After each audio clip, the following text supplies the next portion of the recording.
Welcome back to Fin Talk with Anil. We are on our 13th day of 30 days, 30 financial topics, and today we are going to discuss whether or not you should be investing in a house property. Yeah.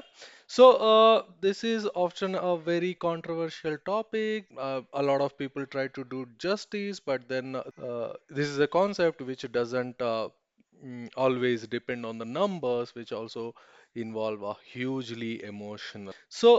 Let us explore some key rules and guidances and let us try to make some informed property decisions.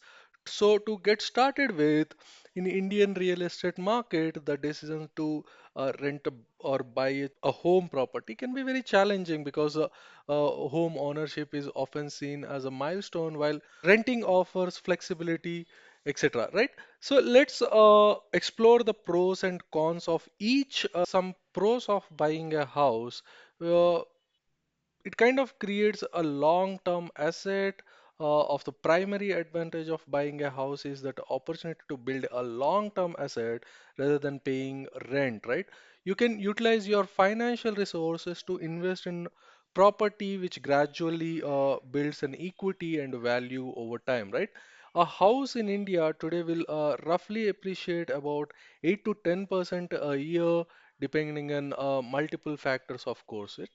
The next one, the in the list would be a fixed liability and a fixed tenure, right? When you buying an home, when you're buying a home and you're seeing at the EMI, although you may feel like this is high initially, but taking into consideration of inflations and one's annual increment in income, etc., your EMI burden should ideally level with your earning potential and will more or less stay the same till the end, right? Not that brings us to some tax benefits. You can avail a tax deduction on both the interest paid up to 2 lakhs under Section 24 and the principal up to 1.5 lakh under Section 80C. Yeah? These tax benefits can significantly reduce the overall financial burden and the rate which you borrow the money from the market. And that kind of creates a leverage of low borrowing cost from the market, which where you typically pay 8 to 5%, but then combined with the inflation, combined with the income tax benefits, or combined other factors, which kind of comes down to 5 to 6%, yeah, which is a very good percentage of lending. But then it also kind of creates a sense of stability and security. uh, Owning you have all the freedom to customize your own space, establish roots in a community, and enjoy many emotional benefits of ownership, yeah. Those are some pros of buying a house, but then let us also see some cons of buying a house also, right? So as much as the idea of buying a house excites us, but there are a huge upfront cost is involved, where you have to make out for the down payment, because the banks are going to give you a 50, 60, 70% based on the scenarios, as at max as a loan, but then you have to fill in for the down payment, registration fee, stamp duty, etc. So this get very challenging for individuals with limited access to financial resources, yeah. And maintenance expenses, if you're owning your own house, it needs a regular upkeep which can range anywhere between 3 to 5 rupees a square feet a month. Hence, home ownership comes with a lifelong maintenance expenses, and repairs, renovations, and general upkeep can increase over time, right? Uh, Furnishing expenses. Once you buy a house, it's not done yet. You're like, you bought a home and it's done, right? You have to kind of furnish it and according to your likes, which will again cost you, depending on how much you want to invest in your beautification. This can be done gradually yourself, or can be done by an interior designer, yeah. In a way, this is not going to uh, you know uh, be very easy to convert into cash when you want it to be, right? So it's not a financial security, let us say this way. So now that we have seen some pros and cons of owning a house, let us see some pros and cons of renting a house as well, right? So to start with, there are lower financial obligations in renting a house is because it is very cost effective in the short run. Monthly rentals are usually are lower than an EMI, allowing individuals to reside in desirable locations without committing to a substantial financial no financial sum. Yeah? So of course there is a very minimal upfront cost. If you are living in Bangalore, then you might have to end up paying a 10 months rent at max, but then nominally it just involves in a couple or 2 3 months rent as a advance, right? So that definitely kind of puts you in a position where you can afford to rent a house than buying a house, right? So the flexibility is indeed an importance for people who live in big cities. Like you might have heard a lot about Bangalore and Mumbai traffic, where you end up spending a lot of time on those roads where you have to commute to the work or something. So it doesn't make sense for you to get down or tied down to a specific location to limit your growth or options, right? So, affordable outings is something, let us say, in the short run, when you save out on those money where on the EMIs where you pay the lesser rent than compared to the EMI, you have a higher money for disposal, which kind of can give you a short-term enjoyment, or life is all about enjoyment, right? You can afford those holidays on your own if you can afford to invest on your happiness rather than cribbing about the EMIs, right?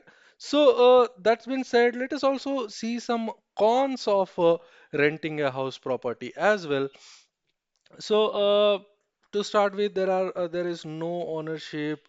The primary drawback of renting is a lack of ownership. Renters have limited control over the property and must adhere to the landlords or housing society rules and guidelines. Yeah, so lately in Bangalore, the brings us to our immediate next con here is, of course, increase in rentals. If you're again, there would be increase of rentals up to a 5 to 8%. Welcome to Bangalore. There is a 10% increase on a year on, not even a year or 11-month basis.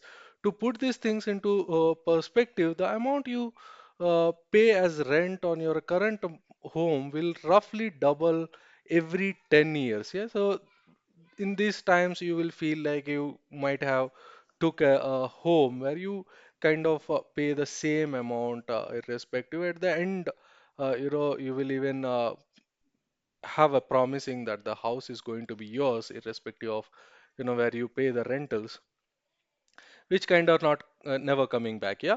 So yes, as I said, it's going to be a lifetime liability. Rental payments continue indefinitely. It will not end up like a 20-year or a 30-year loan. You have to pay until you are alive, right? So, of course, not to mention if the landlords are not happy with you, or they have other plans, so you kind of have to keep on changing the house, which kind of also involve a lot of cost in that. Yeah. So so to come to a conclusion on this, it might it's not a very easy decision. Of course, if you ask me, I myself have invested into a home where my parents live, but then I also have the points of where I can just rent out a home basing on my job and the locations I prefer.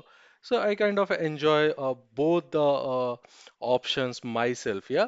So let us try to drill down this entire conflict into some financial uh, senses. Yeah.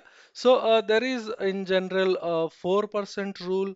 which kind of suggests if you're paying on a yearly basis, if you're paying a rent which kind of exceeds 4% of the total value of the property as on date, right? Let us say, take an example, if you're paying a rent of 15,000 rupees a month, and the value of the property which you could buy right now or today for 40 lakhs, so you will going to end up pay a 1.8 lakh per annum, which is kind of 4.5% of that property. And then it makes a good decision. They say that you should be buying the property and paying the EMI instead of, paying the rent. But then taking out such a huge decision on a single rule would not be fair, right? So there exist another or few other rules. There's also a 30% rule which says, you shouldn't be spending more than 30% of your earnings on monthly housing cost, be it EMIs, be it your taxes, be it maintenance, etc. So you have to plan accordingly. That kind of gives you surplus money for your other obligations to fulfill. Yeah, that is important, and it also need to plan properly for your retirement, etc., and other expenses which are going to come ahead. Yeah, so that is important. So may sense. So there is one more rule which says a 5-year rule. Uh, as I said, my as said myself that my parents are going to stay in the city of Visakhapatnam for a long time, and they have no plans of moving anywhere. But I can see, and I already own the house for more than 4 years now, which kind of makes me believe in this rule that no, if you are someone who wants to settle down, or who has a clarity over the next 5 years that you don't want to move out anywhere, then it makes sense for you to buy the house. But then if you are not sure, if you are someone who's still progressing in your careers and you don't want to uh, tie down, then yeah, then you shouldn't be buying a house property. Yeah, that being said, so from adding some final thoughts of it, these financial rules, be it the 4%, be it the 30%, or be it the 5 years rule, kind of gives you a financial guidance which kind of makes you uh, take the best decision among the available options. But then at the end, taking or considering, whether or not to buy a house property is purely an individual decision. So my suggestions are out there. Do let me know what you think about this. Do let me know what would you prefer, whether buying or renting a house property. So let us meet tomorrow again. See you. Tata.